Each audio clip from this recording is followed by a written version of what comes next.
आपल्या ठाण्यात काय घडतंय सत्य तेच दाखवणार प्रहार 24 तास।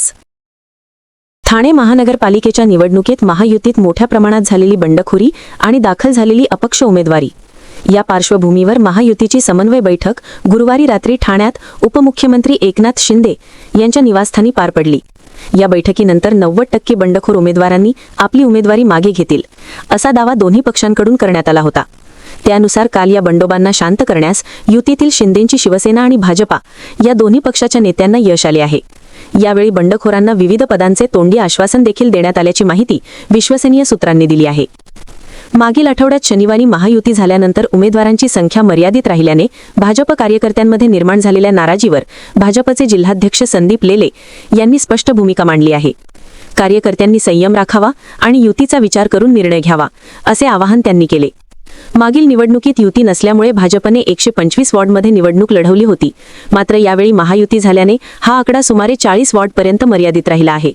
त्यामुळे अनेक कार्यकर्त्यांनी नाराजी व्यक्त केली असली तरी युतीच्या विरोधात उभे राहून काहीही साध्य होणार नाही हे कार्यकर्त्यांनी लक्षात घ्यावे असे आवाहन त्यांनी यावेळी केले। महायुतीतील बंडखोरी रोखण्यासाठी दोन्ही पक्षांकडून 30 ते 35 ठिकाणी उमेदवार उभे राहिले आहेत। या सर्वांशी संपर्क साधण्यात आला असून काही उमेदवारांनी आधीच आपले अर्ज मागे घेतले आहेत। काही उमेदवारांनी काल अर्ज मागे घेतल्याचे दिसून आले। महायुतीचे उमेदवार निश्चित असतानाही काही ठिकाणी भाजप आणि उपमुख्यमंत्री एकनाथ शिंदे यांची शिवसेना या दोन्ही पक्षांतील कार्यकर्त्यांनी अपक्ष उमेदवारी अर्ज दाखल केले। अशा उमेदवारांना पक्ष आणि महायुतीच्या हिताचा विचार करून अर्ज मागे घेण्याची विनंती करण्यात आली आहे। काही ठिकाणी पक्षाकडून तर काही ठिकाणी स्वतःकडूनही या कार्यकर्त्यांशी संवाद साधण्यात आला। तसेच या बैठकीत महायुती मजबूत राहावी, कार्यकर्त्यांचा विश्वास टिकून राहावा आणि निवडणुकीत पक्षाला फायदा व्हावा यासाठी प्रामाणिक आणि समन्वयात्मक प्रयत्न करण्याबाबतही चर्चा झाली। त्यानंतर मुंबईच्या दृष्टीने देखील मॅरेथॉन बैठक झाली। या बैठकीला माजी खासदार राहुल शेवाळे, भाजपचे मुंबई अध्यक्ष अमित साटम, आमदार आशिष शेलार, प्रवीण दरेकर, अतुल भातखळकर तसेच शिंदेंच्या शिवसेनेचे 4 प्रतिनिधी उपस्थित होते। बंडखोरीमुळे महायुतीच्या उमेदवारांना होणाऱ्या संभाव्य नुकसानीवर चर्चा करत समन्वय समितीची बैठक घेण्यात आली।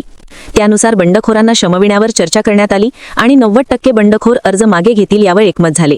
त्यानुसार काल तसे चित्र ठाण्यात दिसून आले। महायुतीचे जास्तीत जास्त उमेदवार निवडून आणणे आणि महायुतीचा महापौर निवडून आणणे हे उद्दिष्ट असल्याचेही या बैठकीत स्पष्ट करण्यात आले।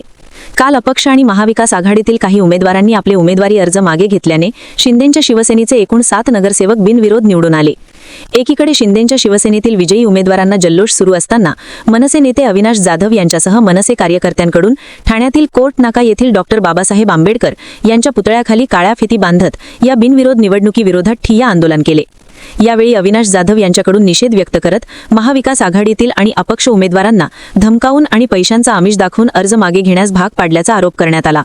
तसेच निवडणूक आयोगाच्या कारभारावर देखील प्रश्नचिन्ह उपस्थित करण्यात आले। अविनाश जाधव, मनसे नेते। काल लागलेल्या शिंदेंच्या शिवसेनेच्या बिनविरोध निकालानंतर शरद पवारांच्या राष्ट्रवादीचे नेते आमदार जितेंद्र आव्हाड यांनी देखील संताप व्यक्त करत सशक्त लोकशाहीकडे आपली वाटचाल सुरू आहे, समोर विरोधकच ठेवायचे नाहीत, सत्ताधारी पक्षांनीच सत्तेचा वापर करून पोलीस यंत्रणा हाताशी घेऊन पैशांचे वाटप करून बिनविरोध निवडून आणायचे असतील तर निवडणुका हव्यात कशाला असा सवाल उपस्थित केला। जितेंद्र आव्हाड, आमदार, शरद पवारांची राष्ट्रवादी। तर विरोधकांच्या टीकेला आणि आरोपांना उपमुख्यमंत्री एकनाथ शिंदे यांनी उत्तर देत हा रडीचा डाव असून विरोधकांना निवडणुकीसाठी उमेदवारच मिळाले नाहीत आणि ज्यांनी उमेदवारी अर्ज मागे घेतले ते आमच्या उमेदवारांसमोर लढण्यास सक्षम नसल्याची प्रतिक्रिया शिंदेंनी दिली आहे। एकनाथ शिंदे, उपमुख्यमंत्री।